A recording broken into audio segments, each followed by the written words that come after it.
You're listening to Inside of You with Michael Rosenbaum. It doesn't get old. I like saying that. Yeah, you really like saying your name. I don't. I think Rosenbaum's not the. I think it's actually Baum. I've talked about that. My dad doesn't like me to say Baum. What's your name? Rosenbaum? Yeah, your name's Rosenbaum. Are you a fucking idiot? It's Baum. You don't even know your name. I said, like Stallone. Like my dad was Stallone. A really special guest on the show. They're all special, but this story, seldom am I almost brought to tears. In fact, I thought Rob was almost brought to tears on this one, weren't you, Rob? Which Rob? You were almost brought to tears. And Rob, who I interviewed, and his name is Rob Benedict. He's been on many episodes of Supernatural. He's an actor who's been on a lot of things. He's a musician in his band, Loudon Swain. The Station Breaks. We talk about the first time I performed was with him, and they gave me an opportunity. Just an amazing story, amazing human being, just a guy you want to be around. He's got a lot of loyal fans, and he was at a convention in Toronto signing when something just horrible happened. I'll let you listen because it pretty much changed his life. This was a good one, Rob. Rob was a good one. Thank you, Rob. I'm talking to you, Rob. Oh. But yeah. Okay. Well, let's get inside Rob Benedict. It's my point of view. You're listening to Inside of You with Michael Rosenbaum.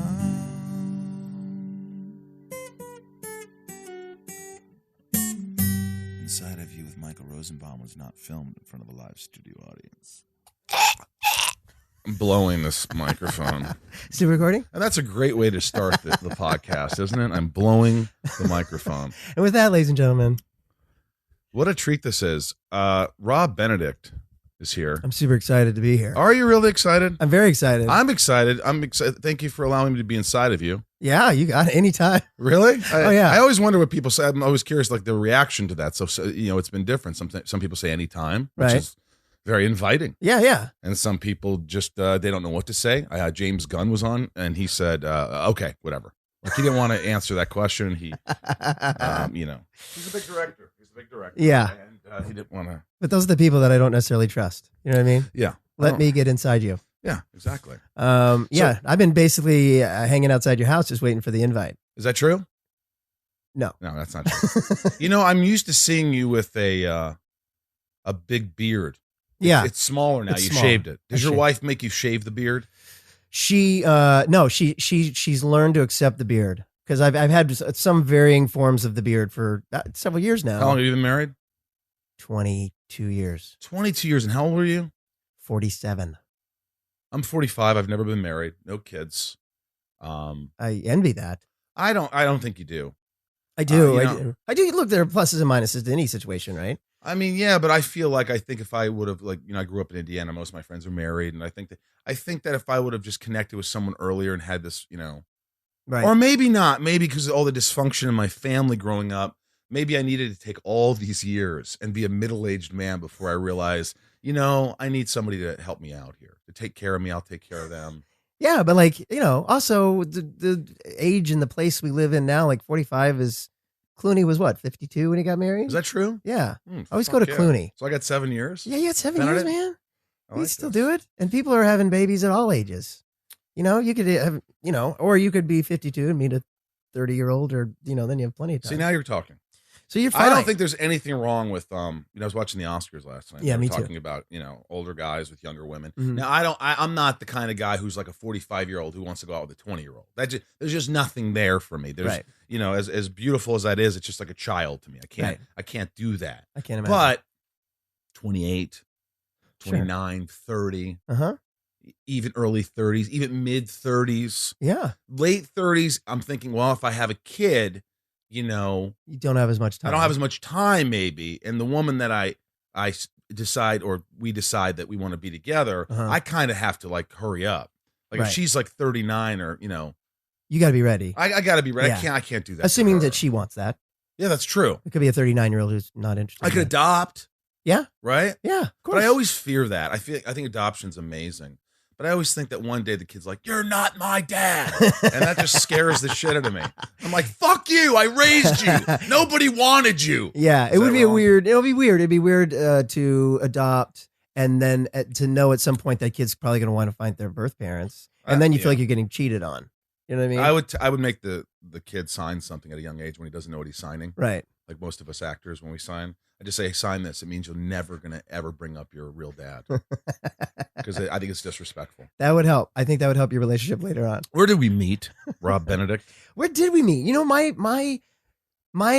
memory is that we never actually met. We just kind of knew each other. That's kind of what I have no recollection. I'm like, I always see this handsome guy belting out these tunes in this awesome band, Loud and Swain and Station Breaks. I'm like, God, he's so talented. He's so handsome. His eyes are just piercing. They're beautiful. Perfect skin, unblemished. Do nice I hair. know him? And I was like, God, I feel like I know this guy, or I want to know him. Have I slept with him? Yeah. But I'm not gay, so I don't think that's possible. Not yet.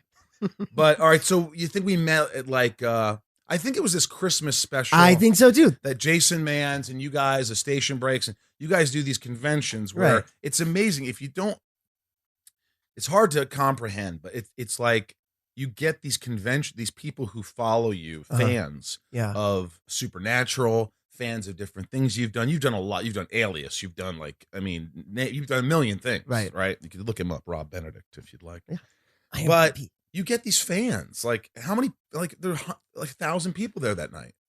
Yeah, there are a lot of people, and we do the conventions all around the world, and there'll be be like 2,000 people gathering, all just for Supernatural. Really, it's a Supernatural. That's where it started. I mean, you can never expect something like that. No, not at all. And certainly, we've been in this band, Loud and Swain, for 20 years, and we always had a nice little following. But How big's your following? Loud and Swain. Now? Loud and Swain before Before all the fans. before it was like if we had a gig at the Viper Room, first of all, you'd email and call everybody you know. Always. And a good gig would be we'd get 50 people there. And now 50? back in the A good gig is 50? Yeah. It is. Yeah. What is that higher than you would think? Well, I think you were going to say something like it's a sold out crowd of like 400. This is like 10 years ago, right? All right. So 10 years ago at the Viper Room, we'd get 50 people like, no, it's good. That's still good. You know what I mean? Friends. Right. Now we don't tell anybody. We just kind of tweet it out and then we pack the place. Pack it. And then so for us, like being, we've been in a band for 20 years. So we've had gigs where like there were more of us on stage than in the audience, right? Right. So this is huge for us. And it's all from this Supernatural thing. Now, you grew up in Missouri. Yeah. I love that you did all the research. I really, here's what happens. I look at stuff and I go, well, I'll be honest with you. My assistant Jess, who's amazing, she'll print stuff up and then we'll read through it and we'll go, oh, that's interesting. Or, I'd like to know more about that. But it's just kind of a guideline of like, okay, he grew up here. Yeah. And then it's like I want to find out sort of how it all happened. Right. How, and we can go off on tangents. Like, Sure. Because you grew up there and were did you have a happy family? I mean, Oh, no, we had our problems. My dad basically, when I was about 12, started seeing someone else. And, that happens in families. cheating. Yeah. Yeah, you didn't want to say the word, but he was cheating. He's cheating. Right. Yeah. And how old were you? I was about 12, 13. And I didn't know at first, but my brother and sisters knew. I'm the youngest of 4. And they knew, but I didn't know. And they kind of kept it from me for how long? Maybe a year or so. And then he started he would go away for a few weeks, come back, go away, come back. And that lasted until I was a sophomore in college. Wait. So your mom allowed this? Yeah, because it was like Keeping the family together kind of thing? keeping the family, and like they'd been married for a long time. They've been married for like 34 Are they years. still married? No, she finally divorced him when I was in college. But it was for 7 years, he'd go away for 6 months. It like started to be longer, but it was still the promise of, I got to fix this thing. I just am going to fix this thing and I'll be back. It was just, And what did he say like to you, like at that young age? Where like, I mean, when you were 13, you knew about it. Was he telling you where he was going? You want to see this other woman? No, this is what was so fucked about it, is that it was a pretty small town, Columbia, Missouri. It's where University of Missouri is.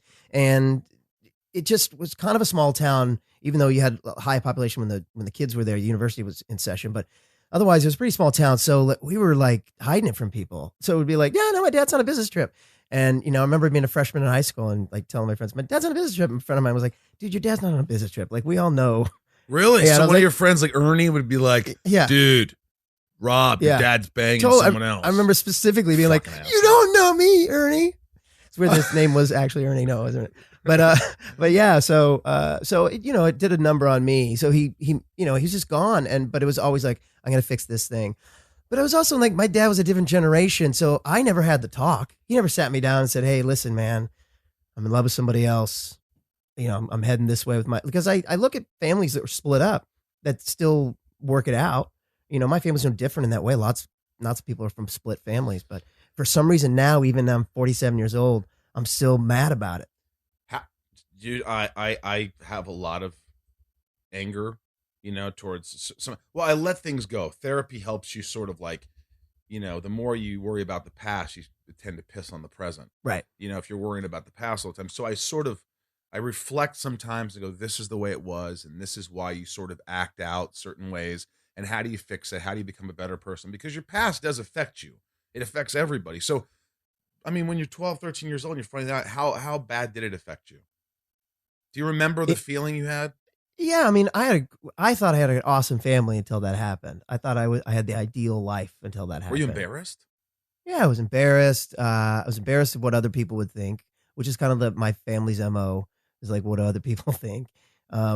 And I think that's most people. People are always worried about what people think. I think in this industry, we all are like, exactly. What do they think? Am I Right. good? Am I great? Exactly. What do they think of me? Yeah. Which is really, if you get rid of that, you'll be, I think, the happiest. Yeah, I guess I envy. I feel like I have a few friends in the business that they were raised thinking that they were the fucking king. You got this. Who cares what other people think? And I feel like I wish I was taught that. Yeah, You know what I mean? I didn't get that. I didn't get that. But you seem like a really confident guy. Well, I mean, I am and I'm not. I mean, it's weird. I'm weird like that because I'm like, I know that I'm a talented person, but at the same time, I'm very sensitive about like what people think of me and stuff. What drives you crazy? Like, what will, what sort of? I mean, I hate auditioning. That's the worst. The worst. To be a self-conscious, a sensitive actor or artist, and to go in and give your art to someone and literally have them just be sort of judging you, mostly based on looks. What I mean? Yeah. Well, that's you walk in, they're like, no, not him. Well, should we let him read at least? Yeah, okay. Who cares about his acting because he doesn't look the part? Exactly. That's what we deal with a lot. Yeah. So that, I chose the perfect business, but yeah. So I also remember feeling back in the day, betrayed, lied to. So it took me a while to learn to trust people, friends. I've dealt with it as an adult. You're driving down my alley right now, because that's sort of how I am. I'm sort of like, if I lose trust in someone, if someone deceives me even once, I don't know if it's the cancer in me, if you believe in all the astrological shit, sure. But I feel like, I'm like, I give my friends everything, unconditional love. Yeah. Let's go out to dinner. Don't worry about it. You don't need to pay me back. Whatever. I don't need anything. Yeah. I'll organize shit. But just don't fuck me. Right. Just be my friend. Support my support team. 100%. And there's those people that you just absolutely trust, and then there's a couple that you're just like, I just can't tell him everything. Yep. I can't tell that person Yeah. everything because they have a big mouth. The biggest thing in Hollywood, and I think this is actually just not in Hollywood, but it's everywhere, is when they say, "Oh, will you promise not to say you can't say anything if I tell you this." Right. Which means, okay, you're completely fucking the person that just confided in you. Yeah. Don't when someone says, "Listen, this is between me and you." Okay, this is us. Right. NBC show. Right. And this is between two people, and then they feel like they go, but it's just my best friend, whose best friend's now going to tell. It's like there's I have this weird thing, and those people who are going to tell other people. Yes. And trust to me is so vital. And I think my parents, you brought that up. My parents, I feel like they lied to me as a child. They were always just fucking liars. They lied about my dad's like, I never drank, I never smoked, I was this, and he was so hard on me. And they made it appear like they were the best family, and then that everyone else were idiots, and they were all cheating, and they were all. And as I got older, I like, you guys are the fucked up ones.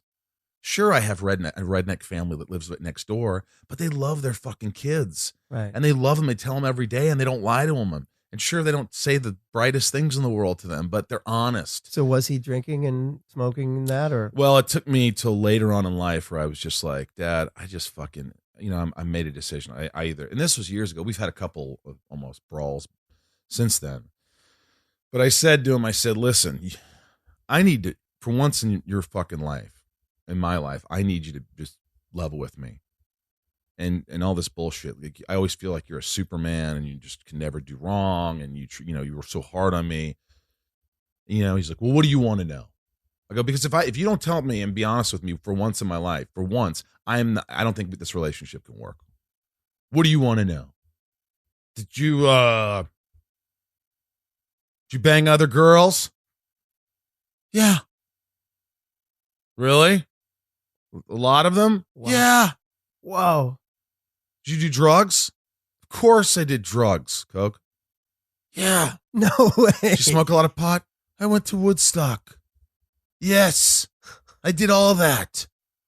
So why were you so hard on me? Because I didn't want you to do what I did. But you went the opposite way. You were too fucking hard on me, and you made it like you were the fucking coolest, sweetest, perfect. Perfect. You know, and it fucked our relationship. Maybe he was going the opposite direction. Yeah. But it like took me to just say level with me. And now we have like there's like an honesty thing. He still fucks around in terms of like his stories. I don't believe all of them, but like, my mom, I'm like, listen, I'm going to ask you a question. If you lie to me, I'm not talking to you anymore. You cannot, I'm an adult right now. Barely, Yeah. but I'm an adult. You got to level with me. I'm going to ask you a question. Did you influence my sister's divorce at all? Did you tell her husband, her ex-husband, anything that maybe she was having an affair? And it was just like, I would just shoot this at her. Shit. And she was like, I absolutely did. I mean, there was like, she was deflecting and all these things, but there's so much dysfunction I could just get into. But wow. so the trust thing. Yeah. It's Yeah, and it affects your friendships too, and it's huge for me. And what I have to do when I have friends now, because I'd go in hot, and I get like, just with dudes especially, and then you realize like, oh, of course I didn't really have a good father figure, and is he alive? yeah, but I don't talk to him anymore. You don't talk to your father. And when did that stop? When I stopped talking to him, when I went to college, it all kind of like, I was like, Came to a head. holy shit, that was fucked up. That went on my whole high school life, and he missed a lot of good stuff. He missed bad stuff. You know what I mean? Try to apologize? No, that was what made it worse. He never apologized, and look, I when I was like 30, I forgave him. That was what therapy did for me. I forgave him in my head. Yeah. I didn't say I forgive you, but I forgave him in my head. I didn't live. I'm not angry. I'm mad. But Yeah. and I think that's where a lot of my songwriting comes from. That. Me too. And certainly acting comes from that place, and so I'm thankful for that.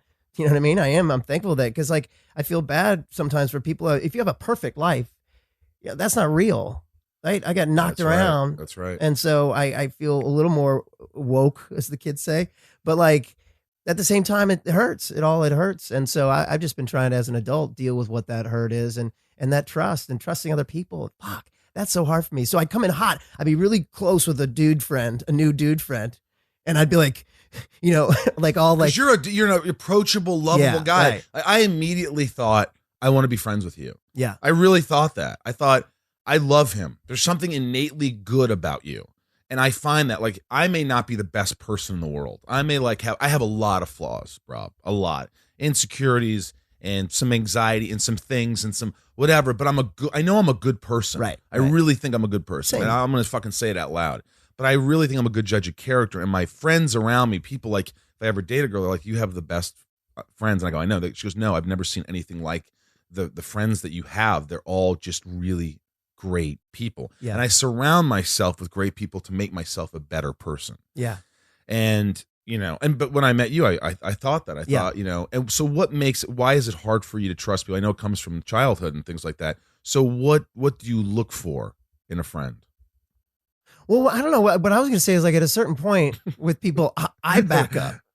You know what I mean? I back up. Like, you can't expect what it is, you can't expect too much from people. You just can't. I'm not saying people are bad, but you've got to, like, you got to just find it within yourself, right? Like, I was looking for something in other people. So I'd come in hot. That you didn't have? That I didn't have. Like what?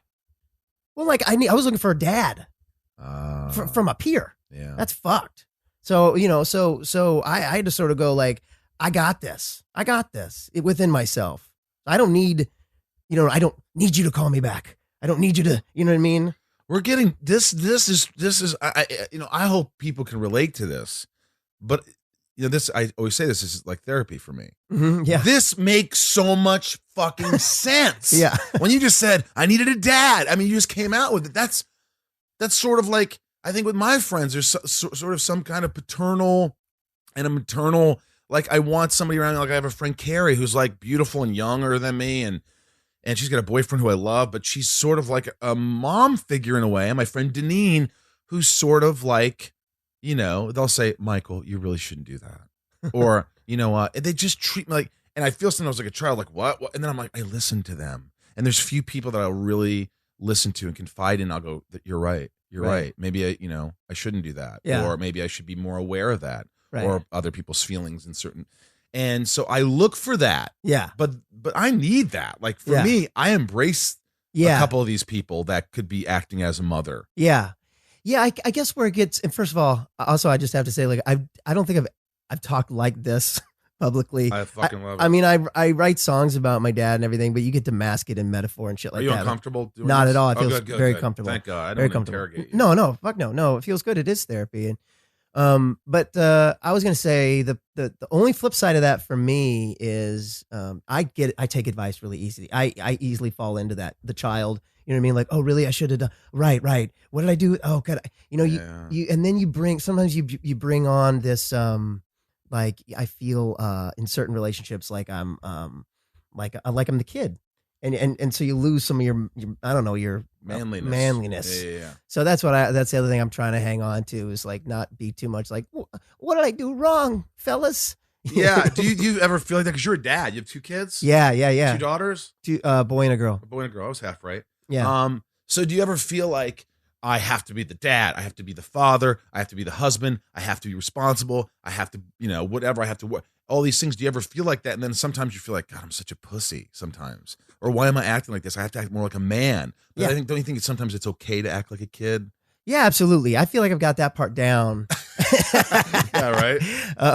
I'm good with that part. It was learning how to be a dad was something. When I found out I was having a son first, I was like, I don't know how to be a dad. Terrified. And what you soon realize is like parents don't know what the fuck they're doing. No. And so as soon as you get comfortable with that, then, you know, and I'm definitely not the ball buster in the family. My wife is a little bit more, she's a lawyer, so she's a little bit more like lays down the law. She's more mature, huh? Yeah, much so, and smarter. You know, I always said that. I don't know if I've talked about this, but I think if I ever settle down, which I'd like to do, I really, really want to, as of late, definitely, but I have to marry someone, and this isn't difficult, that's smarter than me. So it's not going to be hard to find a woman smarter than me, but I need to find it because you know what scares me? It goes back to being a kid and not feeling smart and being called dumb and not being able to do math, and my dad going, how do you not know this? Because my dad was brilliant. He was like, I could do these numbers backwards. Why can't you figure this out? And my mom in the other room on Valium all fucked up. Oh my God. And you know, I just remember I just wasn't smart. He was so smart. And I was like, I'm not smart. I'm creative. I'm different. I'm weird. But of course, I don't know that. I don't know what creativity is. All I know is I'm weird. People think I'm weird. They think I'm different. I'm not popular. I'm the shortest kid in my school. I don't have hair on my ball yet. Balls. I have 2. Or ball. Or ball. I have, my friend Joe Spina has 1 ball. Is that right? 1 ball Spina. Yeah. Huh. But I just felt like so it stayed with me that whenever I marry or I'm with someone, that day's going to come and I have a kid and I'm, you know, the math or the science. Oh yeah. And I'm like, I need the woman to do this. Yeah. If you want to, like, I could run lines with you. Totally. If you want to sing a song, I could, you know, I could try to sing it maybe a little out of key. Yeah. But now see, Rob here, I don't know if you haven't really talked to Rob. We haven't really talked yet. This is the other Rob. This is my producer / engineer / photographer. But this guy, he's 28. He's got a kid already. He's married. 29. Yep. And and Rob comes from I've talked about this. You come from a really good family. Yeah. What's that like? And what's that like, dude?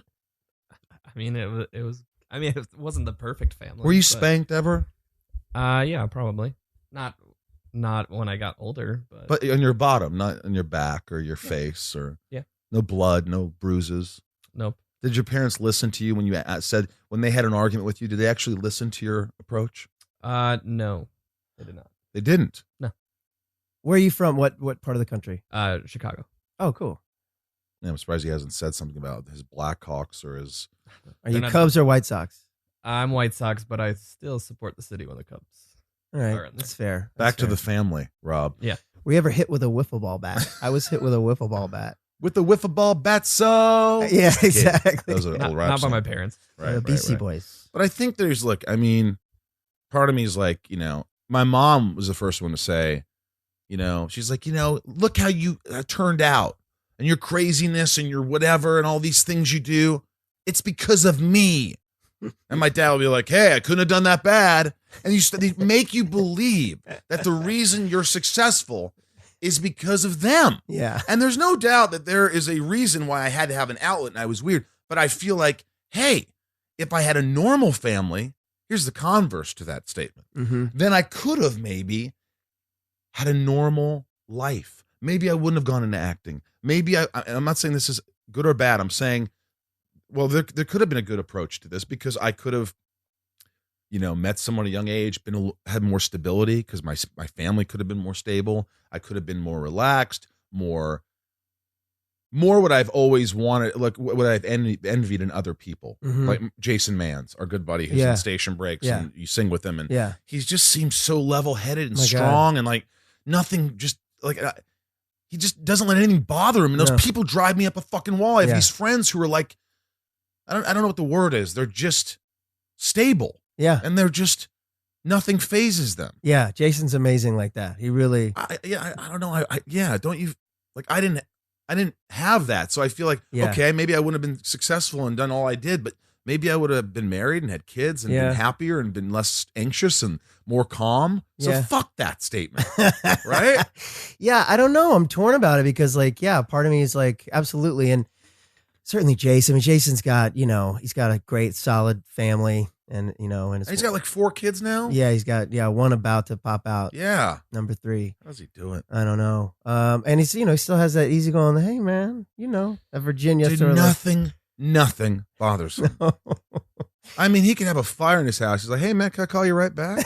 I'm like, yeah, why? He's like, oh no, but I just got a little fire in my living room. My Totally. 2-year-old's on fire, so I'll get back to you. Do you know Okay. do you know the story about when he was playing at one of these conventions? Is this the one when you went to jail? No, that was a different time. Oh yeah, I gotta get into that one. He's that's a good one. And he's playing the song, and my friend Richard, who you've interviewed, Richard Spate. that's right, and Love him. and Matt Cohen were backstage, and there's just rocking out, and Jason's really just grooving to the song, and then he's like, "Hey man, is there a doctor in the house?" And they're like, "Yeah, is there a doctor in the house?" And I feel it, and he's like, "No, is there a medical physician in the house? This young woman is having a seizure. Someone's having a Yeah, seizure." Spate told us that, right? Yeah. Yeah, so it's like, but it was like he's so easy going, like, is there a doctor in the house? As he's playing, like it's almost part of his song. Exactly. Like, doctor, can't you help this woman? That's a Thompson Twin song, Rob, you young fuck. He doesn't know the Thompson What Twins. year were you born? I'm 88. 88. I know your birth. I was 18. June 22nd, Close. June 21st, Even closer. June 20th. Yep. Okay. That's good. When were you born? Rob? September 21st, Really? 1970. And how old are you? 47. Dude, you're 47? Yeah. You look great. Oh, thanks, man. Dude, look how great he looks. I thought you were going to say 36. Come on. I swear to God. He already told us his age a little bit earlier. Yeah, I wasn't listening to that. I was thinking You're of the next 45. question. I'm 45. I'll be 46 in July. Yeah, I'll be 48 in September. That's So crazy. Fucking weird. So you're Cancer. I'm a Cancer. What does that mean? And so it's supposed to mean I'm very sensitive and stubborn and all that. That's what it's Mhm. supposed to mean. And it's right. That's right. I know. I'm Virgo, and I fit that mold too. Sensitive, organized, stress out a lot. But also artists. A lot of artists are September. Now you were like, your mom was very supportive. She pretty much like, you love your mom. You close with your mom? Yeah, I am close with my mom, and she was always really supportive. She's just a ball of worry, and so that's where I get that from. So that's the part I've been as an adult try to sort of You're not Jewish, huh? no, but You should be. my 'Cause sister, my whole family's worriing. I know, and I just my sister just did one of those DNA tests, found out she's 11% Jewish, Ashkenazi or Jewish? Ashkenazi. Ashkenazi, yeah. So I don't know. So that means I'm in the game. I don't know how- The whole 23andMe, I did that too in the whole, what is it called? Yeah, 23andMe, or I don't know what the other one. Well, yeah. DNA. Yeah, the DNA spit in a cup. testing. What you think it's BS? I mean, it's not. I don't know. I don't know. It's like I'm 99% Ashkenazi. I look like an SS soldier. Right. You are. I'm like very light. I'm Jewish, but I fucking Yeah. look as I don't want to say Nazi. It sounds bad. when you say Right, Nazi, right. But I could say it. Aryan. Aryan. I could say.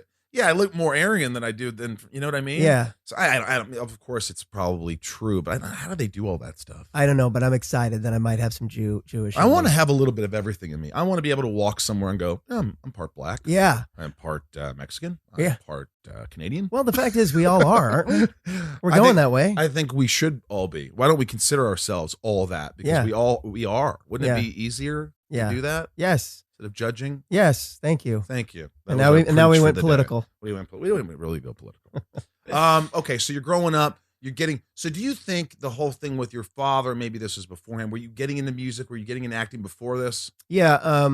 This is where my dad was a good influence when I was a young child. He was a DJ, and so he had all this vinyl all around the house, and so we played everything from in the 70s when I was growing up. What your influence? So in the 70s, you know, my older sisters too were playing Sly and the Family Stone, Oh, yeah. Earth, Wind and Fire, and you know, the fucking Bee Gees. Favorite Earth, Wind and Fire song? September. Because your birthday, Exactly. right? Do you remember the 21st night of September? 21st night. Is that your? Which is my were you- birthday, You were yeah. born on 21st Yeah. night. Is it? Yeah. No wonder you like that. Yeah, You know that exactly. song, Rob? Nope. Are you fucking kidding me? September 21st night. September. I'm off key. Do you remember the 21st night of September? We will change a life away. And then you said who's the other band? Sly and the Family Stone. Yeah. man. And Bee Gees, you know, all this. Favorite Bee Gees song? I just have to know. You know your eyes in the morning sun. Yeah, that one's great. I feel you touch me in the.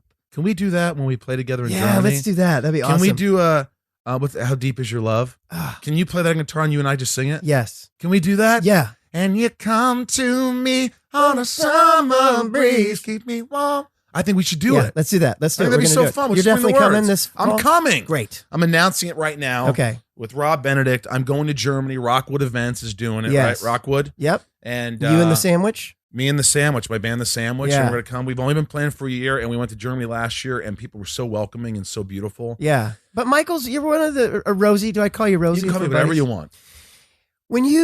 He's one of those guys, ladies and gentlemen, that says like, yeah, I'm in this band. We're not very good. We just da-da-da-da-da. And then he gets up and they're actually really fucking good. You Well, guys hang were on, really hang on, good. hang on. See, here's the difference. You downsold yourself. Well, you know what?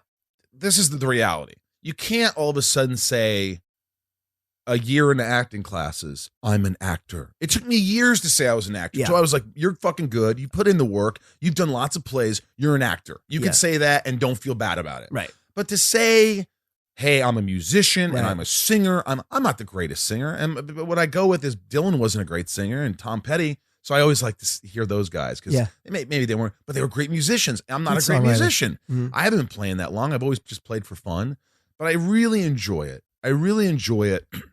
And I didn't want to be in my grave, you know, or in my deathbed and think, why don't you just try to play music? Yeah. You'd love music. I think about music more than anything in the world, more than Yeah. acting, more than my family, Yeah. more than anything. Yeah. Me too. So we just started playing in my basement and I loved it. And then Jason Mans, who we love, Mm-hmm. said, hey, why don't you come play with us at the Troubadour? Yeah. And I was terrified and I told the story and I Yeah. went and we played and we loved it. And he goes, come to Germany. It's And we went to great. Germany and then come to the Hotel Cafe and we opened for you guys and Yeah. played like 6 songs.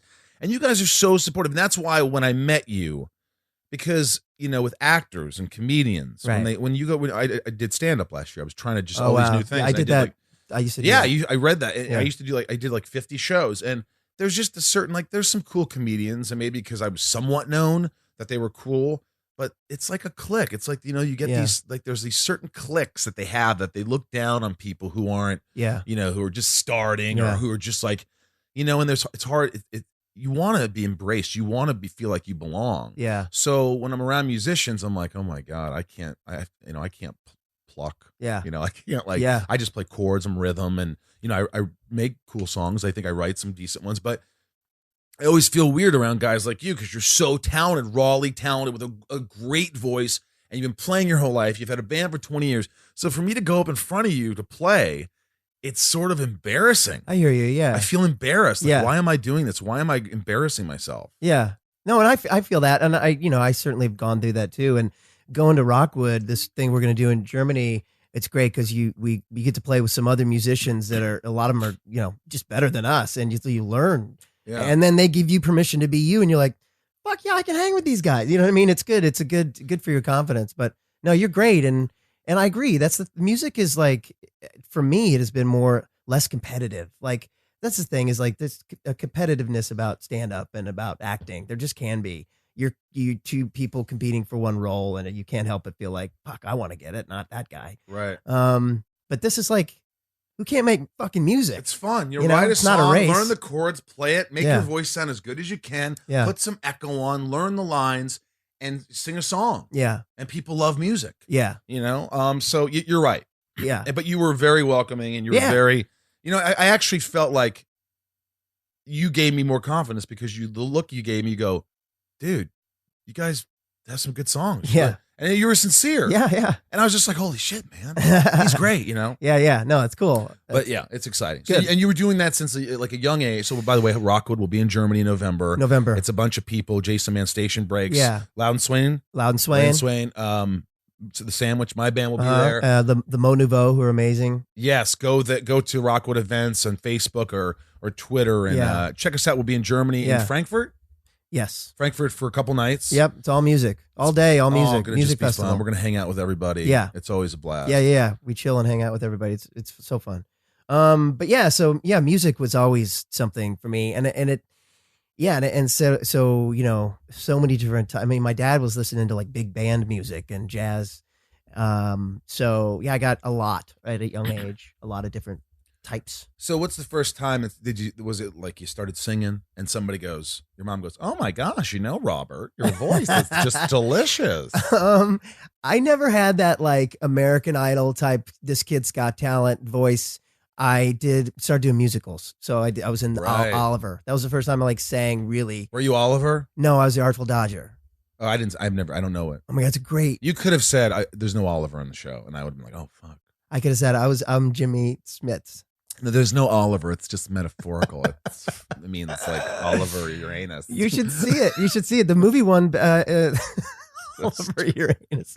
I don't know what that means. You should see it. The movie won the Oscar in the like 60 something. Oh, wow. 63 or something. Yeah. So what's a famous song? The most famous song from Oliver? Consider yourself. That's what Artful Dodger sings. Consider yourself at home.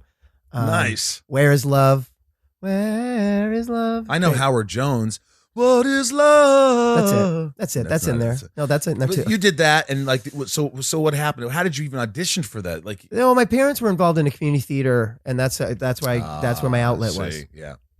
And so this was for the community theater, and yeah, I auditioned, and it was great. It was one of those parts where you're like, I think I want to do this. Yeah, You my know? mom was doing repertory theater, and not a lot of it, but like my grandmother supposedly sang at the Apollo one night, which Wow. could be a lie.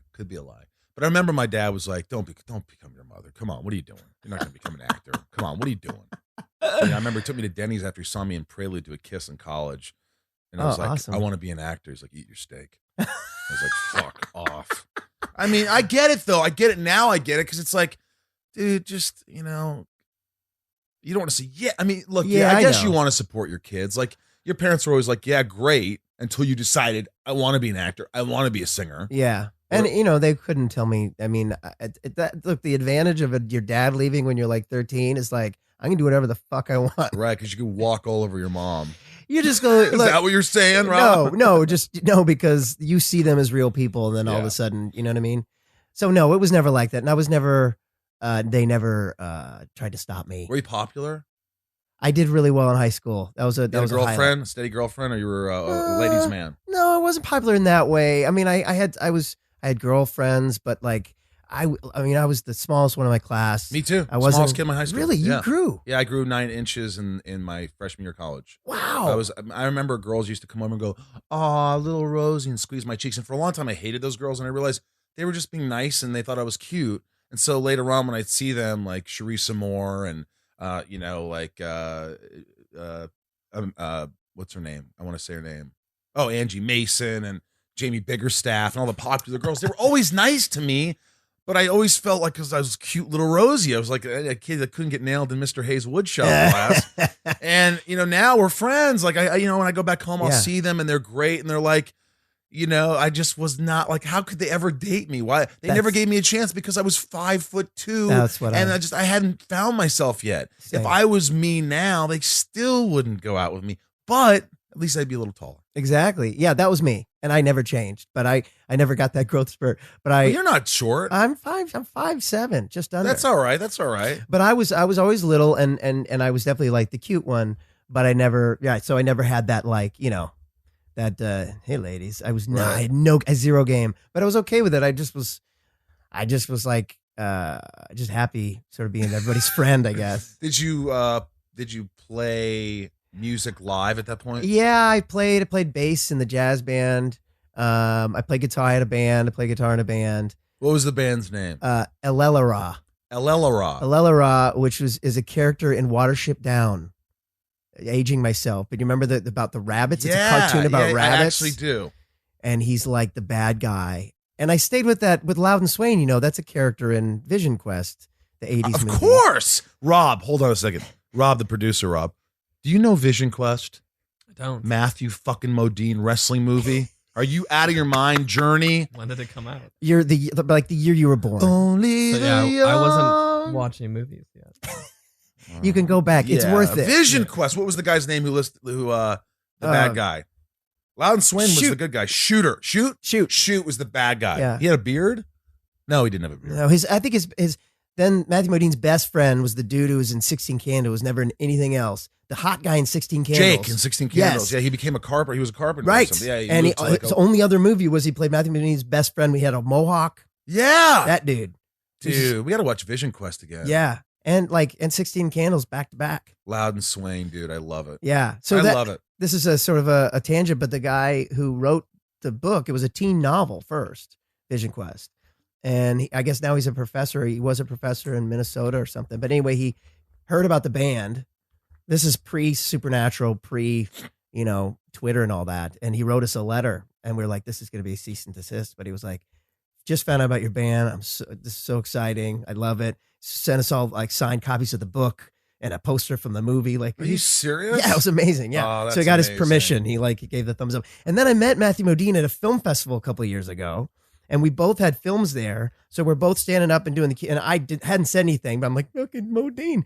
And who I love anyway. Yeah. And someone was like, da da da da. And I was like, I came up. Somehow it came up. And I said, I'm actually in this band called Loudon Swain. And Modine was like, that's you? He was like, I know, I've heard of that band. Like because he keeps up with stuff on Twitter. That's and stuff. awesome. And So now he's on Stranger Things, right? He's the Of course. the father. Yeah, he's the bad guy. Yeah. Or whatever. Yeah. So anyway, he knew That's about great. the band, which was a big deal. And it turns out his daughter was a Supernatural fan. She was like, can I get my picture with you? I was like, yeah, if I can get my picture with your dad, man. So Dude. that was a big Are you moment. into like autographs or pictures with people?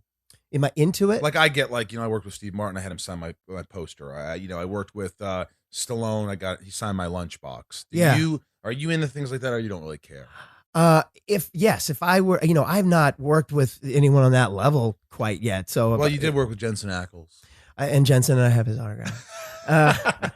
I haven't worked with anyone if I worked with De Niro or something, I'd try to. Get his There's autograph. one of the actors. He was doing he worked with De Niro, and he's a great. He told me this story. It's the guy from Walking Dead.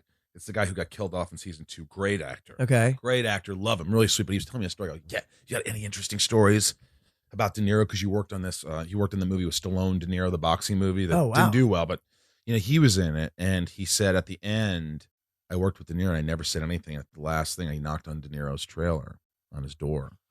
And look his name up. You have his name? From Walking Dead. The bad. Not Michael Cutlets. I don't think so. He was in Wind River. Look up Wind River. He was also in Wind River and Walking Dead. I don't know his name. John, something bigger nose. Bernthal. John Bernthal. Okay, sure. Great actor. And he tells me the story. He knocked on De Niro's door of his trailer. He says, hey, I just want to, it's my last day I'm rapping. I just want to say, De Niro's like, oh, come inside. Come on. Have a drink. I can't do a De Niro. No, it's pretty good. And he comes in, he sits down with a drink, and he just looks at De Niro and he goes, I just have to do this. I have to say this to you. And De Niro's already like, kind of like, what the fuck? And he goes, growing up, you're my favorite actor of all time. and I adored you, and I loved you. And he looked over at De Niro as he's talking, and De Niro's like, "You don't have to do this. You don't have to do this. This is, stop, don't do this, whatever." And he's like, "No, listen, you got to hear me out, man. You got to hear me out." And it's really uncomfortable. And De Niro goes, "Okay, all right." And he goes, I love you. And he goes on about this, how much passion and why he became an actor, which was something that I could relate to. And then he just said, I go, and it was great. And he looked at you and said, he goes, "No, it was the most uncomfortable thing ever. And I regret it." I think he said, "I regret it." But he he just thought, he thought he could say this and De Niro would appreciate it. Yeah. And it just made him really uncomfortable. Yeah. And I've had that moment where I have to. where I had worked with someone and then I saw them out later and I just said something like, it was Cusack and Sandra Bullock came up to me at a fucking Kings game. It was like, "Oh my God, you're so funny." And I'm like, "What movie did you see?" She goes, "No, I saw you in Cribs on that MTV show." That's amazing. I'm like, "Oh," she goes, "Oh yeah, my husband and I at the time." She goes, "We thought you were the funniest." Oh my God. I go, "Oh my God, thank you so much." And then Cusack comes over and I go, "Oh my gosh," and I go, "Hey, we did this movie together. Wow, I'm hanging out with Sandra Bullock and John Cusack." But I was kind of being funny, but it still was weird. It didn't land. I felt like if you had a sound design, like you'd win for this scene if you mix the sound design for sound editing, Yeah. which last night on the Oscars. Now I can understand it. It's almost like if the three of us are talking and then I say this stupid thing like, "Hey, I'm with Sandra Bullock and John Cusack," and all of a sudden, the sound just moved to those two. Where then I was sort of out of the picture, where I was just now a third wheel watching from the outside, and I just felt like, and I slowly just creeped away. I walked away, and I felt I don't belong, and that's the theme of my life. That is truly the theme, and I know I'm sounding self-deprecating, but this is true. I've never felt comfortable. I sometimes smoke a little weed, calm weed, CBD with a little weed. Mm-hmm.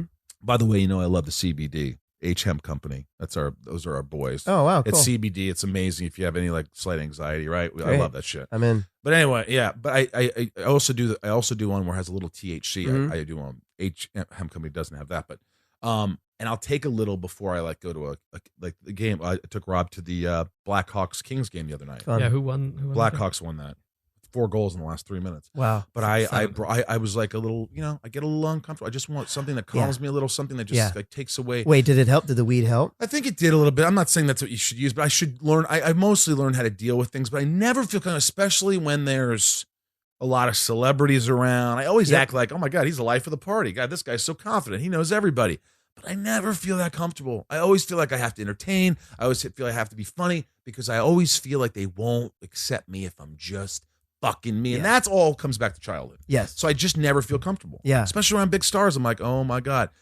When I was around Stallone, I would sing songs with him from the 80s and we were like best buddies on the set. That's And it awesome. was amazing. But I still was going, "Oh my God, I'm a Sylvester Stallone." And maybe everybody would Sure, think that, sure. but- Yeah. Look, I'm so with you on that. And the thing about weed too is I used to do for the same reason, and I would smoke a little bit before I'd go to and then all of a sudden it worked against me, and then I was like, "Holy shit!" And I'm the only one who's stoned that's here, and you know what I mean? I'm stoned. Yeah. And that I worked won't get against really me. stoned. I'm Yeah. talking like I didn't appear stoned. Did I, Rob?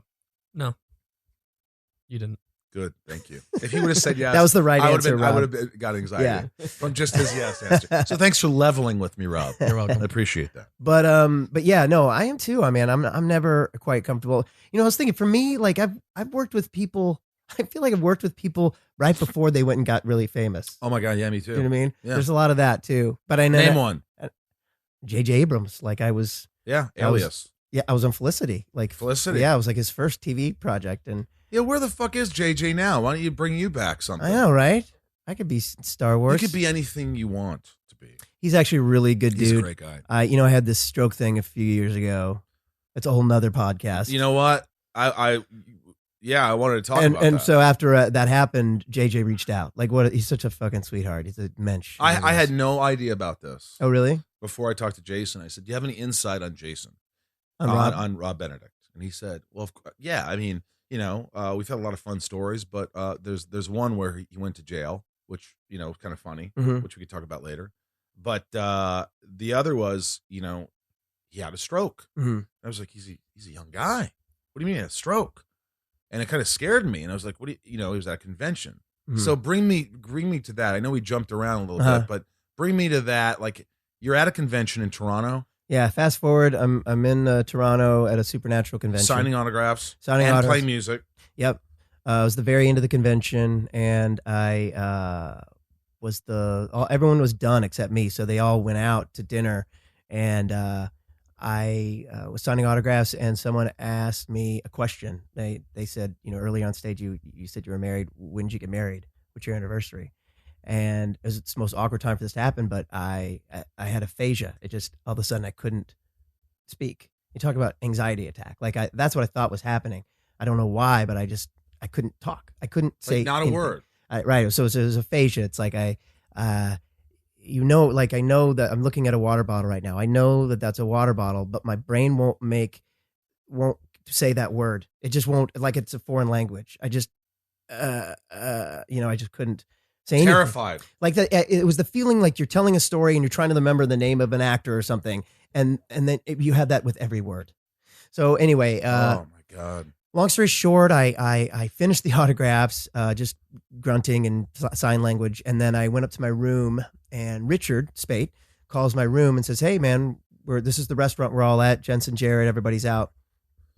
And I'm getting anxiety thinking about how you're feeling at this moment. right. It's I like couldn't, terrifying. I'm trying to piece together in my head what this is. And the thought of it being a stroke was in there. I was like, I'm either having a stroke or it's anxiety or it's I thought for some It reason came out of nowhere. out of nowhere. Well, you weren't anxious at the time. No, it You came- were fine. I was fine. And Richard and I, I'm grunting into the phone, and Richard's like, "I'm coming back for you." Like, that saved my life. That's why I always, When you say grunting, like I'm going, what? Wow. he's like, what's wrong with you, buddy? I'm like, like that. So he's like, I'm Oh my coming back God, for It you. brings tears to my eyes. That's terrifying. Yeah, it was crazy, man. I hate even talking about this with you because it probably brings back that memory. I think about it every minute of every day. So like, it's like you always. I mean, that I just had this, like, this is not even on the same level, but I had this vagal vasal response I talked about, Mhm. where have never been afraid of needles. I'm not afraid of needles. I've had surgeries. I've had this and that. And she missed my vein, and then she went to the other arm, and then I got a little nauseous, and I passed out for 30 seconds. Oh my and God. My body was twitching, and I was blind for 2 minutes. Oh my God. This happened a couple weeks ago, and then I woke up, and the doctor's like, "Yeah, it's vagal vasal. Nothing to worry about. I can send you to the hospital, but you're fine." And Which is and when your blood pressure blood drops, pressure, yeah. plummets, and I go, "Well, why didn't you tell me that I could go blind? Maybe you should have told me." He's like, "No, we didn't want to scare you." I'm like, "I've had this happen a million. I've taken blood. I've had injections. I've had hundreds of times. This has never happened." And it doesn't get scary. My assistant Jess was in the room, and she was crying, and then I cried, and I thought I was going to die. I actually started thinking, okay, you're blind right now, but there's a lot of specialists. I was starting to think they're gonna fix this. You're not blind forever. Are you going, I can't see, I'm blind? Oh my right now." God. I said, and somehow I was calm in my crazy mind. I'm like, I calmed and I said, to the nurse, I said, "Hey, I think you should go get a doctor. I'm blind." And she goes, no, I think you should go get a doctor. I think it's important you get a doctor right now. I'm blind. And slowly it came back eventually. And then he said, "It's this." And then we talked to another doctor. He's like, "Yeah, it's Baker." And then another doctor. And all of a sudden everybody's going, "Yeah, it happens." If you look it up, people don't talk about it, but some people pass out every time the blindness thing, it could have been I didn't eat, blah, blah. And maybe it was a minute, wasn't 2 minutes. Who knows? Could it have been your stress at like the reason you're getting the shot in the first place? Maybe. But my point of this whole story was to bring us up to your story. Yeah. Is that I don't always think about it, but it crosses my mind. Like, I'm not going to pass out again. Right. Right. I'm Yes. not going to. So do you, Yes. you're always, every day you think I No. could have a stroke? Yeah. Although it's getting better. It's getting better. But yeah, what was happening was I had a tear in my carotid artery. You have two carotid arteries, right and left, and then And you didn't know this. what's that? No. How could you know? No, right. The symptom is that I stopped speaking. But the carotid artery had caused a blood clot. It tore. It was a complete dissection of the carotid artery, and it caused a blood clot up in my brain. where speech is formed, and it killed all these brain cells up there, or all these cells. It's still, if you did a thing in my brain, what's it called? Where you a CAT scan, MRI, yeah, you'd see like this black spot in my brain that's still there. And this is what's so fascinating about the whole thing is that eventually what my brain had to do was rewire itself around that black spot, and I'd learned, how to talk again. So wait a minute. So Richard Speight says, I'm coming up. If he doesn't come up, you die. I stroke out, and either I don't ever speak again or I die. And so he comes back. The joke that we tell now is right. Rob's never passed on a martini and a steak. You know what I mean? It's like something definitely wrong. So he comes back for me, and long story short, we get into a car. Someone who was working for the convention had a car and drove us to the closest hospital, and you couldn't speak at this time. No, and are you like looking like if you could look at yourself, are you like you're panicking? I'm a little panicked, but other than that, I think I looked pretty normal. That's what was weird about it. It's just when I went to speak, I sounded crazy. And I sat down in the emergency room in Toronto, and the woman said, "What's your name?" And I couldn't answer that question. And then you knew it. Yeah, I knew it, but you couldn't answer it. Right. I was just like, it was so weird. Like even when Rich came over, he ordered me food. We put on the Sunday Night Football. And I started saying words that didn't make any sense. Like this was after the hospital? No, this is before. I'm just saying it's weird. Your brain, my brain's firing out words. All of a sudden, I'd go banana when the thing. You know what I mean? He's like, "What are you talking about?" Yeah. So anyway, before I knew it, they had me in a stretcher. They got a CAT scan was the first thing I got, and then next thing I knew, I'm in a bed surrounded by a bunch of doctors, and they're like, "You're having a stroke. And we need to give you this medicine. It's basically a clot buster that breaks the clot. But there's an 11% chance that this will kill you. This medicine." So you couldn't call your wife? You couldn't? No. So I go, "Molly," and Molly's my wife's name. And the doctor goes, "Who's Molly?" He's like, usually like hardcore doctor dude. "Who's Molly? Who's Molly?" And Richard, who's like sobbing. It's the same thing honestly, you experience. I almost sobbed just now. Yeah. Telling the story. I'm like trying to yeah. And Rich goes, "That's his wife." And he was like, "No, Molly can't help you now. Like we have no time. We need to give you this right now. And if you miss this window, this is the thing about if you're having a stroke or someone you know is having a stroke, get them to the hospital right away. It's you have to catch it in this time frame." So there's no comfort coming from this doctor. He didn't look at you and say, "Hey, you're going to be fine." No. Which would have been better to hear, right? Right. He said, "Molly can't help you now. Are we giving you the shot or not?"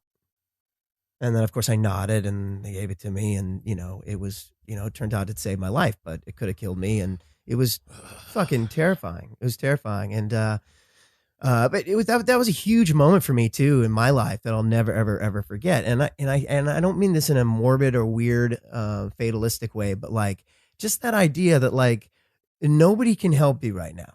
You die. When you die alone. You're just you. Alone.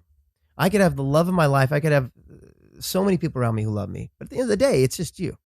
That was just a huge moment for me. Molly can't help you now. I think about that all the time. So yeah, I know in terms of thinking about it too, I'm always feeling my pulse. I just like instinctively like always feel like it's still beating because I didn't have a heart rate. I had no pulse on the left side for a few months. Molly can't save you now. Molly can't help you now. Help you now. Yeah. I feel like that when I was at Burning Man. Molly can't help you now. But you're talking about the drug, Molly. Yeah. It was crazy. So you woke up. How long was the surgery or the shot? It was just a shot? It was a shot. They gave me a shot, and then they woke me up on the hour every hour to make sure I wasn't dead. And then you called Molly, and she flew up? The guys did. Jensen. Did she fly up right away? Yeah, it was a long story because she was on business in Cleveland, but she didn't have her passport. So I had to work to try to get her up. What year was this? It's 2013. Okay, and so fast forward, you go back home. 10 days later, I went back home. I was in ICU for a bit, and then I slowly started getting better, and slowly the words started to come back. I got like word puzzle books and things like that they say to get while you're. Is there something you could take to prevent a stroke? No, I take. I took a blood thinner for a long time, but just to avoid it. No, there's nothing you could take. Just clean living. Just the thing is like people say like, was your cholesterol high? Like, no, not at all. Were you a smoker? No. it was just a random thing. The first question they asked me when I got to the hospital, and this may mess with people's head, but they said, have you been to see a chiropractor in the last few days? Because whatever it had, something happened to me that caused like a whiplash thing. It was a whiplash thing, and I had a specific window, like, because I was like, I fell really bad and cut my head open earlier that year. They're like, no, that wouldn't have affected this. There would have been something in the past, like 2 or 3 days, where you get in a car accident, you go to the chiropractor, you get your neck adjustment or whatever. I mean, it's not to say I've been to chiropractor since then. I don't get my neck adjusted anymore. Well, yeah, because by the way, I just bought a 30-pack at my chiropractor. So I'm like, what the fuck? I just blew $2,000. What are you doing to me, Benedict? This podcast is costing. It might be costing me $2,000, but it's saving me a life. You can bill me. Unbelievable. All right, so you go back. So I go back, and slowly the words start to come back. I had a pretty bad speech impediment. And, as an actor and singer, it's a deal breaker, right? I got to be able to talk. So it slowly started to come back. I had a speech impediment for a while, and I don't think I felt myself for another year or two. Tell me about when you first saw your wife, the emotion that went through you. Yeah, it was really hard, man, because, it was as traumatic for her as it was for me, if not more so. So she's devastated. She's driven all night from Cleveland to Toronto, rented a car, drove, had to like convince the Border Patrol that why she was coming. She didn't have her passport. They let her through. She's sitting there, and the nurse is with me, and the nurse who was really helpful and really sweet, and she was trying to help me learn words. And it was the weirdest thing. Like, she'd say, "What is that?" Right now I'm pointing to a coffee cup. "What is that?" And I'd go, and she'd say, "Coffee cup." I go, "Coffee cup." She's like, "Very good. What is that?" And I go, "Ooh." Like, the word wouldn't stick. It just wouldn't stick. So she finally, Frustrated. Yeah, very frustrating. So Molly comes, my wife comes, sits down, and the nurse, really cute nurse, she's like, "Look what he's." Glad you remember that. Well, it helps with the story. She goes, "Look what he learned to do," and she was like, "What's my name?" And her name was Jennifer. No, she kind of had big boobs. I'm telling you, this is the honest story. Oh, then it'd be Bunny. Who's the woman who was on Baywatch? Pamela Anderson. Pam. Her name was Pam. So she'd go and make a symbol to me that said, "I've got big boobs," and I'd go, "Pam." So my wife had come in, and this is how, and all that went out the window because I'm talking, right, honey? Right? So she's going, "What's my name, boobs?" And I go, "Pam." And she's like, "Right. And now who's this?" And I go, "You couldn't say her name?" Oh my God. And Molly just tears. Like, and I think about that now. I'm like, it's not your fault. I know. It's By Pam's the way, fault. it's very possible that I have a stroke probably 40 or 50 times a day because I think I'm just an idiot. I just can't find the words to say half the time. I'm like, "Oh, that's good." Yeah, same. I'm just, that's same. And even now when we're telling that story and I can't think of Pam Anderson or Baywatch I or can't whatever. remember. That's age, dude. That's 47. I know, but I have PTSD from that. That's what it felt like. It felt like I can't remember what's in Right. You know what I mean? Do you remember like the first time you acted or sang after that happened and like the nerves? Like, am I gonna have a stroke on stage? Am I gonna? Yeah, there was a lot of panic for a while, a lot of anxiety. Does singing help? Singing. Yeah, we ended up making an album that next year because it was therapy for me to sing, and it's hard to listen now. We've got demos of me singing. I talk like this. I had like a lisp. Wow. And but not when you sang. No, you can hear it when I sing. You could. Yeah, but by the time we actually recorded the album, it was pretty much gone. I can hear it in a couple songs. I just a little like that. Right. You know? You sort of said this, but what is your take, honestly? Like, do you live every day of your life differently now that that's happened?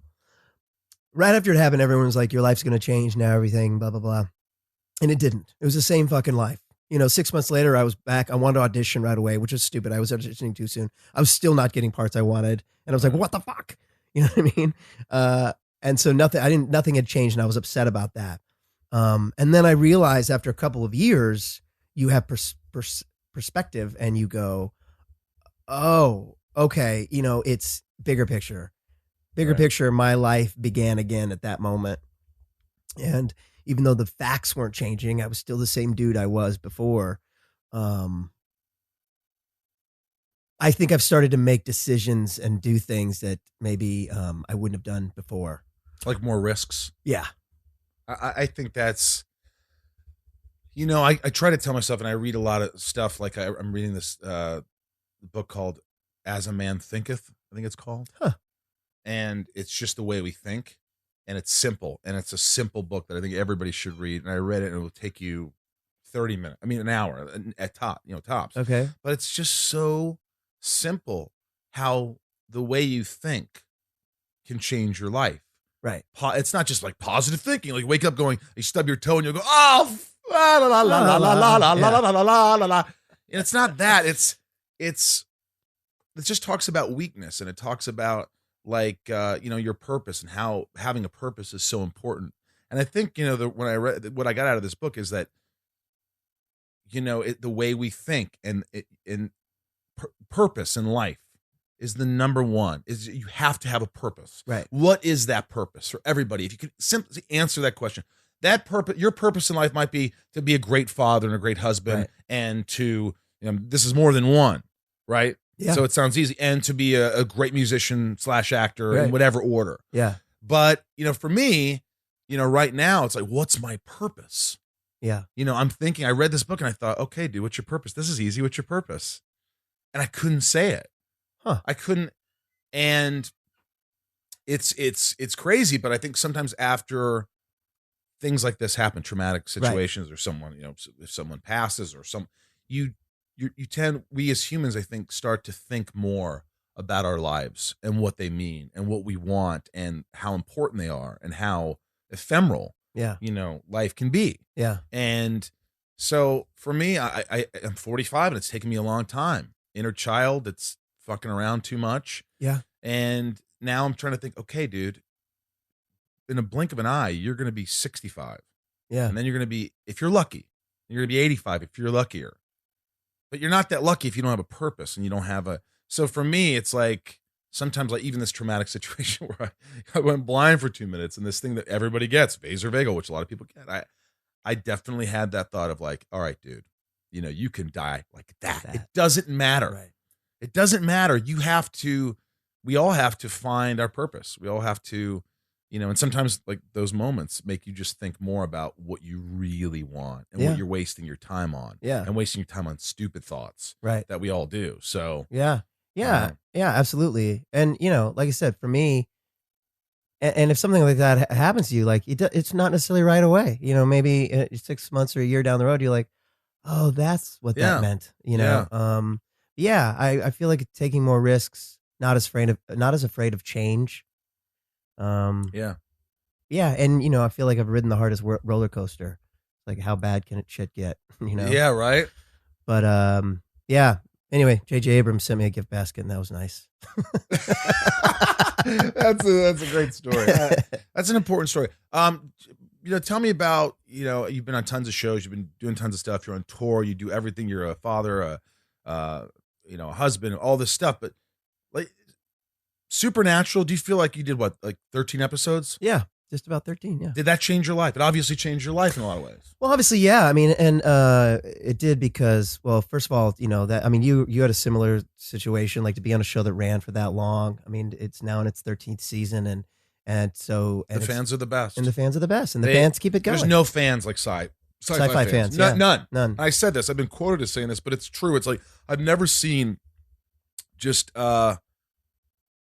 they're just with you through thick and thin. Yeah. It seems like they're just always like, hey, you're my Lex, or yeah. you're my, what was his name? Chuck. You're my Chuck. Yeah. Totally. And they're always there. They're always there to support your band, to support your. So supportive, incredible. And then to have this life-changing stroke happen at a convention.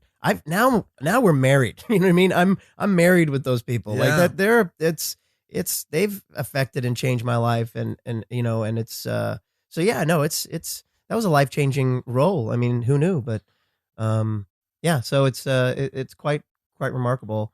That being said, like, yeah, I'm excited for other stuff too. What are you excited for? I'm excited for whatever the next like right now I'm in between stuff. You know what I mean?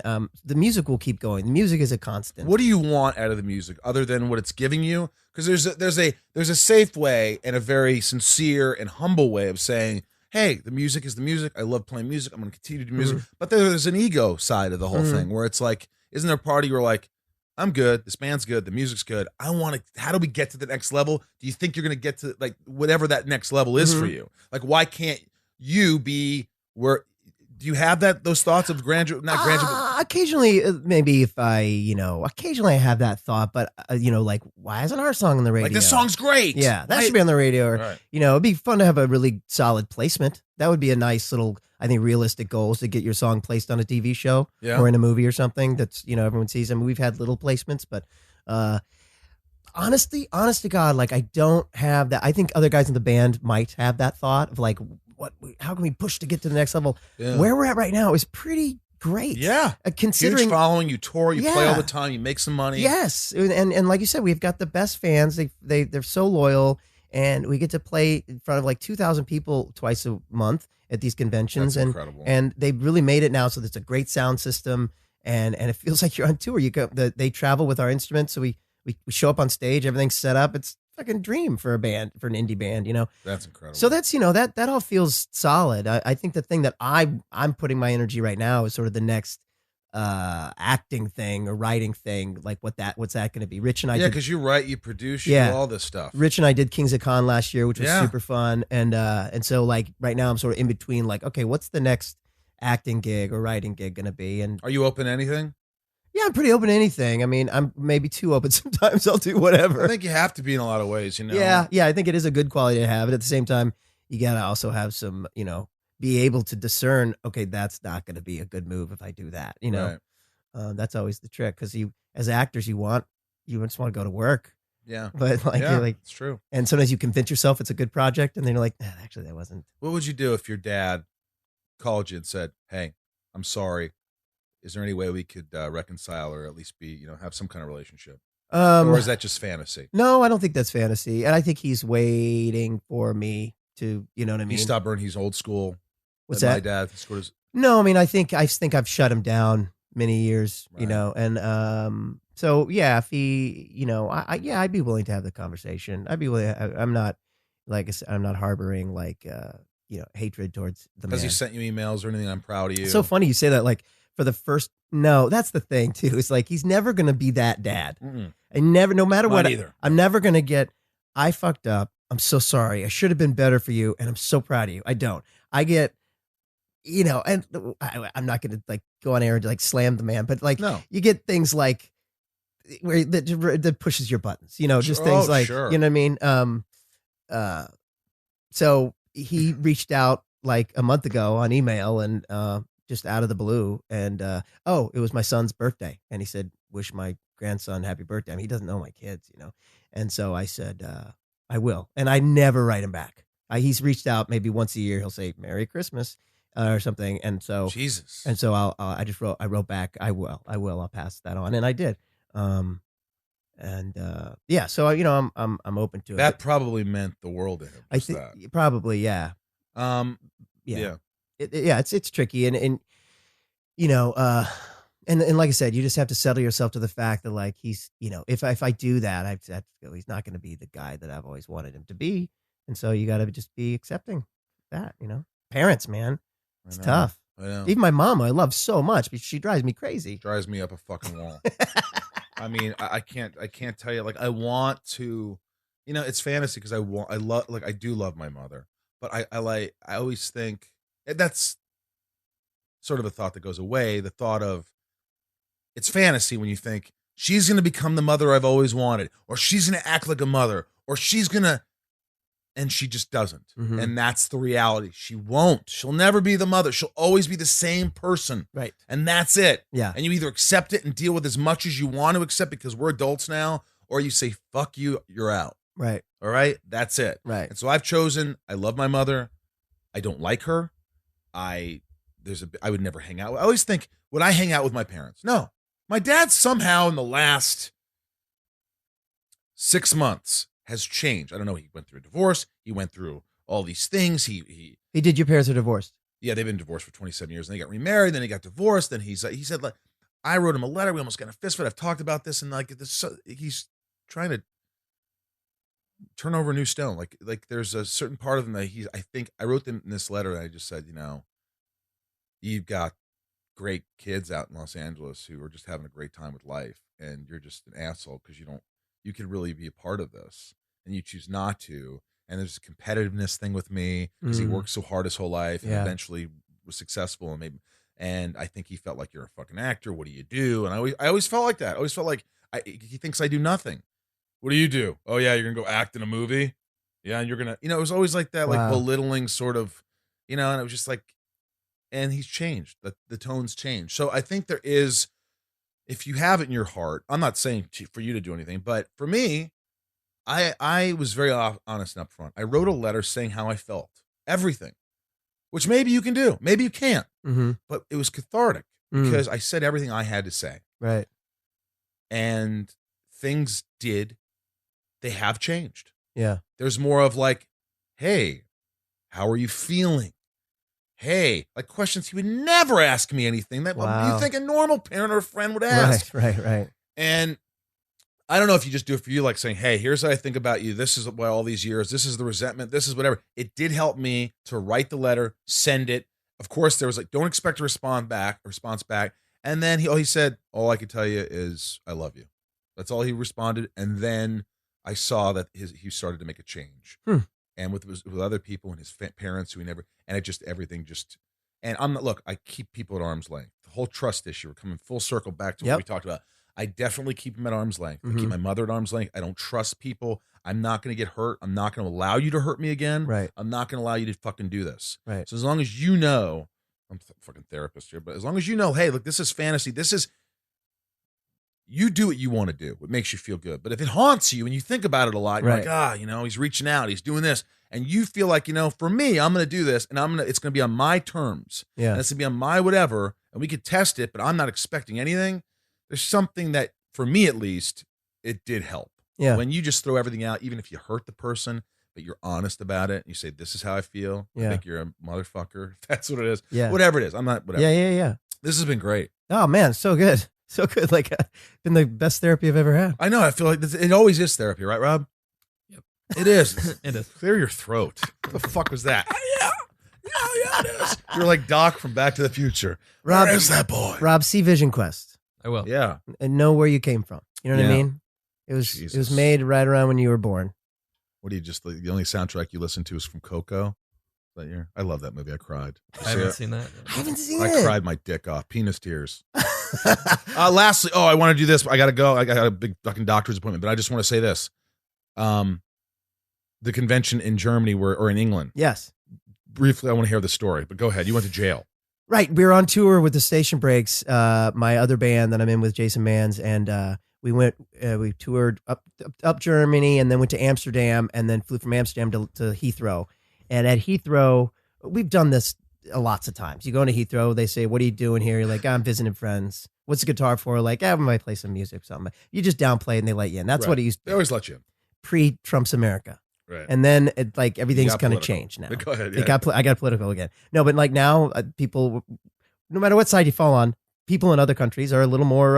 They don't let anybody in. Right. So, well, this is just started to happen. But anyway, we were going through, and we got stopped at the border because our drummer looks like a hippie, and he's like, we all got split up, right? Different people. He was with this really strict guy, and this guy goes, what are you doing here? He says, I'm just visiting friends. What's in the bag? It's like drumsticks and cymbals and stuff. Well, what, are you in a band? Yeah. Are you playing with a band? I mean, yeah, but I mean, it's just visiting friends. Like it got off, and the guy was like, hang on a minute, stop those two guys. So Jason Manns got out. He was out on the street, free man. And our bass player got out, free man. Myself and Billy Moran, guitar player, got pulled back. Like Billy waited for him. I went down with my bags. I'm like waiting for my bags. And I see this officer walking towards me. I'm like, fuck. This guy was like, come with me. And they detained us. We got detained. We were held in a cell. They took away our cell phones. They feed you? They fed us microwave pasta and crisps. which is British for chips. Yeah. And then they interviewed us separately. They pulled out everything on our luggage, and we were treated like criminals. And there was like a bathroom. Were in they the room. abrasive with you, or they grab you, or they were like The head guys were, but then once we got in the cell, the people who manned the cell were like, they're like, sorry, but literally like locked the door, like cell. claustrophobia, like you're in jail? We're in a cell. We're in a cell. For how long? 24 hours. Without pee? No, there was a bathroom in there. Oh my God, I would have had an anxiety attack for Yeah. sure. And then they put us on a plane and sent us home. So We we never played never got to play. Jason played the gig of his life. That's the by himself. with the bass player. Dum, dum, dum, dum, Yeah. dum, dum, dum, dum. Jason Mans, doctor, Is there a this doctor in woman's the house? having a heart attack. Dude, this has been a real treat. Rob for having me Benedict, thanks for allowing me to be inside of you. Yeah, you anytime. Like I said, You really meant it. I did. You trust me? I do now. All right. Thanks. Isn't that fun, Rob? That was awesome. I was talking to that, Rob. Oh, sorry. Yeah. We're still recording.